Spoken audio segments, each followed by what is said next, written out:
with Hillbilly Orchids. Welcome back to my channel. Um, Today I'm wanting to do something a little different with my ghosts, my Dendrophylax lindenii. Like I said, I've only gotten a couple of them left. This one is definitely on the decline. It was only a single root anyways on this piece. You can definitely see it's shriveling up. Probably not even viable anymore, honestly. But I'm wanting to try something a little differently. Now, when I had started this endeavor that I was going to get a flask and of these ghosts and try to see how they did. It was before I had started my YouTube channel.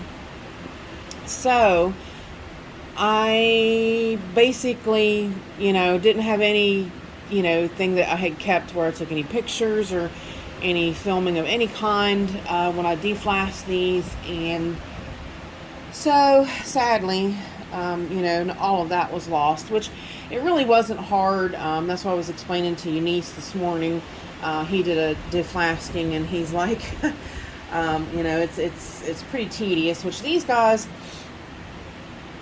the tedious part was the fact that they're all roots, so there's nothing that you can basically touch or hold on to actually, they're all root. So you're holding them by a root, which is kind of nerve-wracking. But there was about 15 plantlets ranging from all sizes in the flask.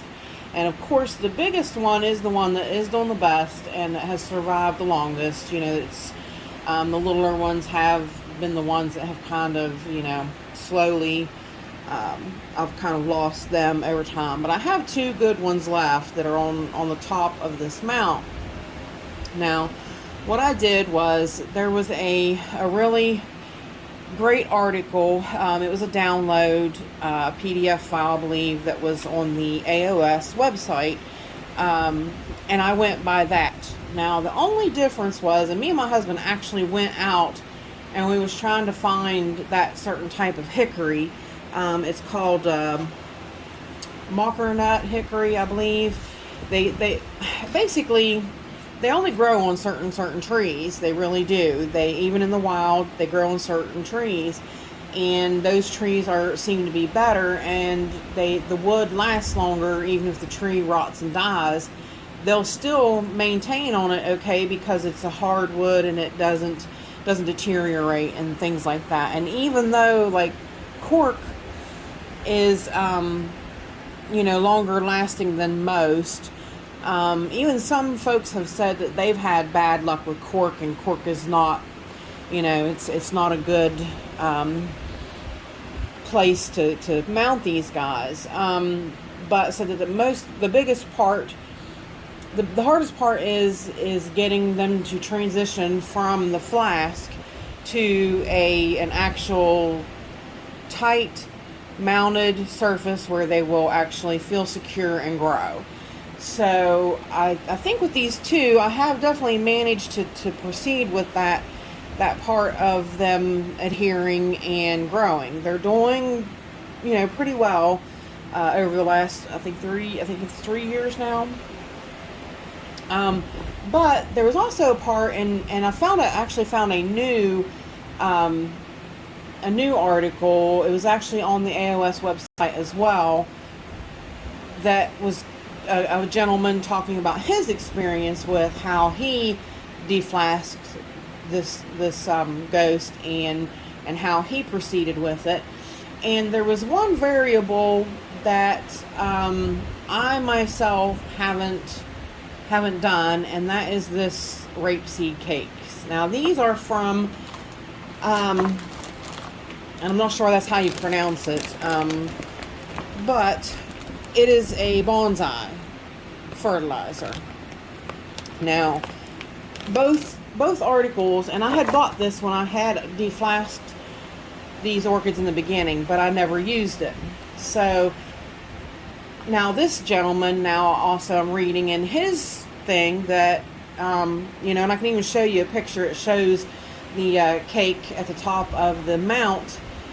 My only issue with this is that these ghosts are at the top of my mount. So I'm not sure how or where I'm going to mount this.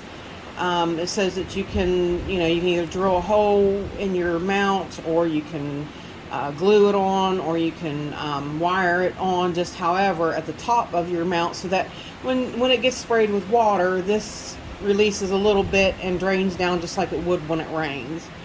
So I want to kind of try to add this. This is the only thing that I haven't done, you know, since I've deflasked these. That, yeah, so, and I'm like, you know, I was kind of nervous about it in the beginning, because I am excited that I actually have had 2 of these to survive pretty good.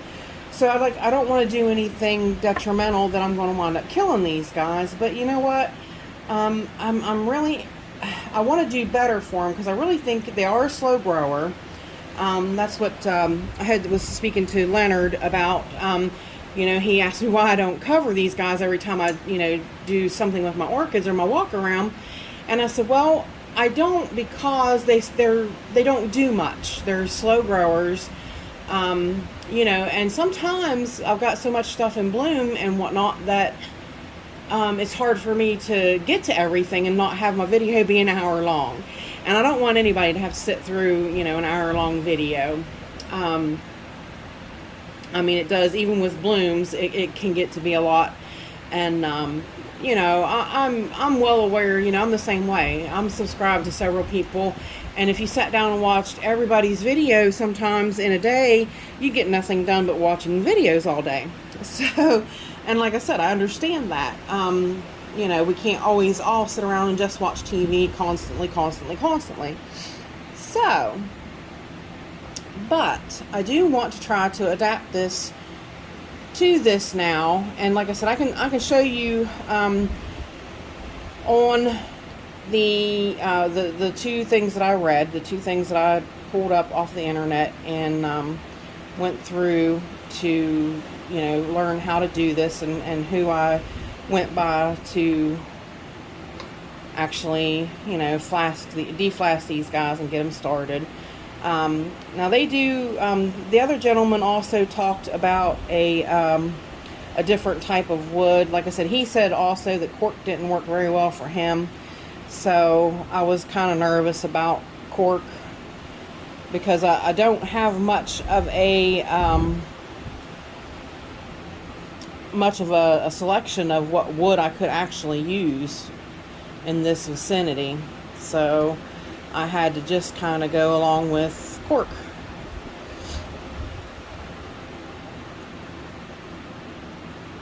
It's kind of nerve-wracking getting the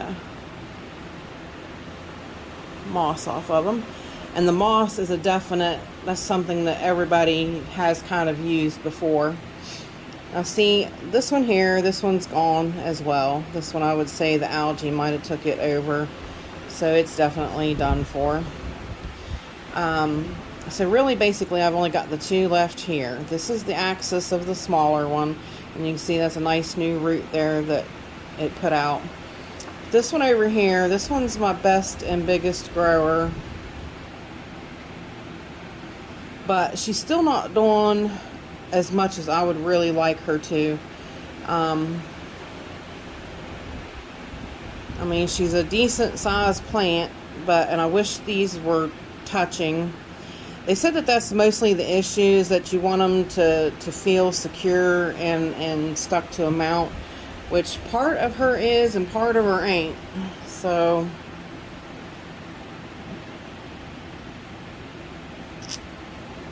yeah, I don't know, this root don't look so good. But the only area that I could have to even put one would be right here. That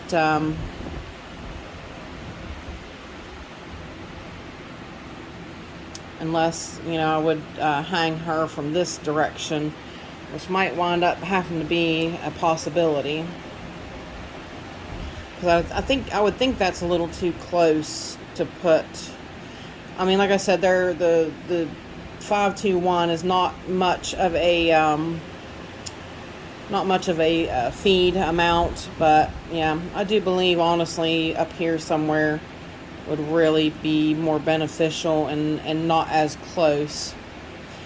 So I might just go ahead and wire it there. I brought the glue. I brought the super glue gel just in case I decided to glue it. But yeah, so I definitely want to give this a try, and you know, like I said, I could either be doing really good or really bad. So at this point, though, out of 15 plants, I'm down to 2. But I want to try to do what I can that is best for these plants. So hang tight and let me get the wire, and we'll go ahead and get her wired on there. Okay, we are back, and we're zoomed in a little bit. I went ahead and I whittled, if you can see, I whittled a groove on each side of this so that it could sit really good right there, and the wire could like definitely fold into it there.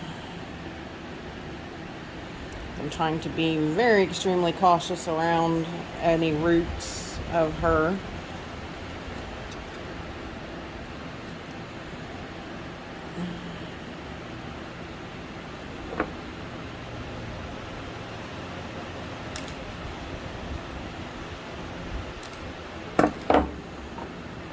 And then get it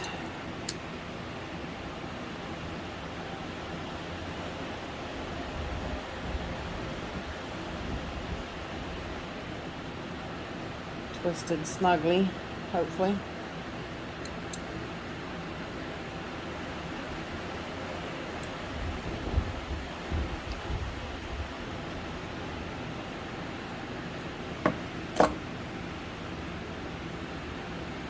Seems pretty good, pretty snug.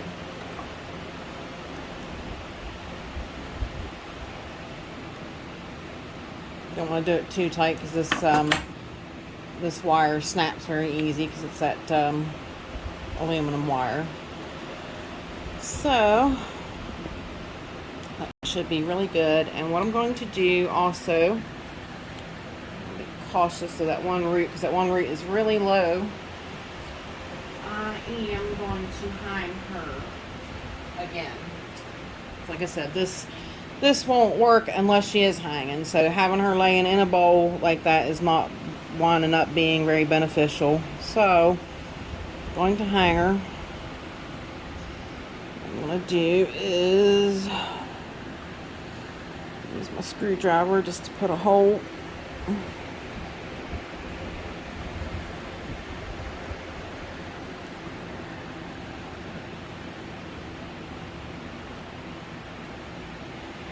In through there.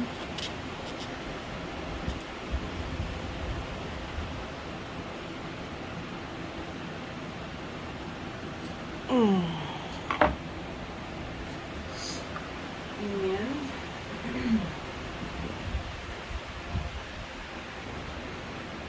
actually have this is actual acoustical wire. It's thicker, it doesn't bend as easy.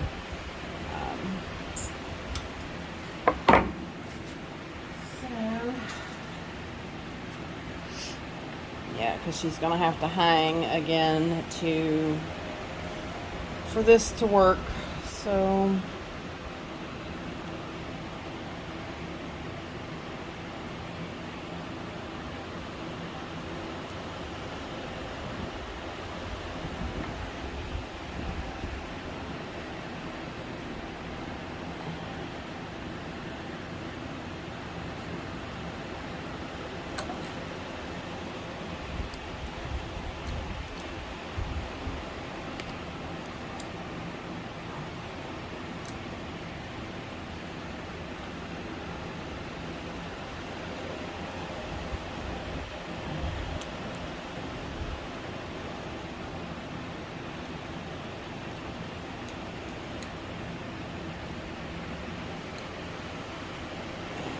she's going to hang.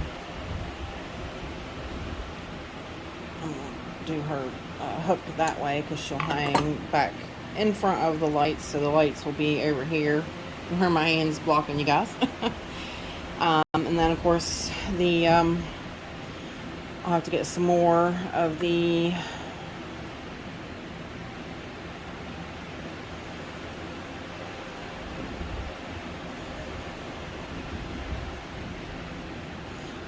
we can hang the moss actually just around.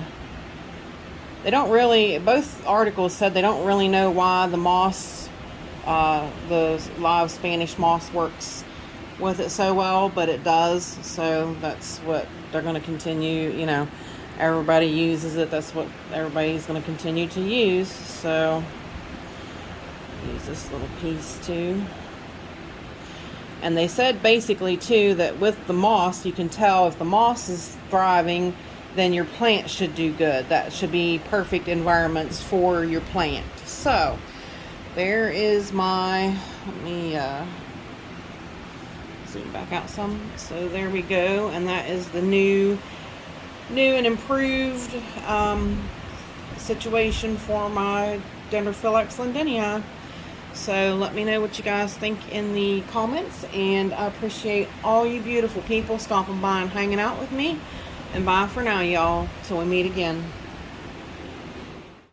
Before I let you guys go, I was just going to show you, here's where I hung it. And actually, because this bump sticks out, it kind of pushes that inward, which is better for them because that's where they're at. They're on that side of the actual mount. So that is where they'll be hanging at, here on the, just right up above where they was sitting. So right there's where they'll be hanging. So thanks y'all. Appreciate you stopping by and hanging out with me. And bye for now, y'all, till we meet again.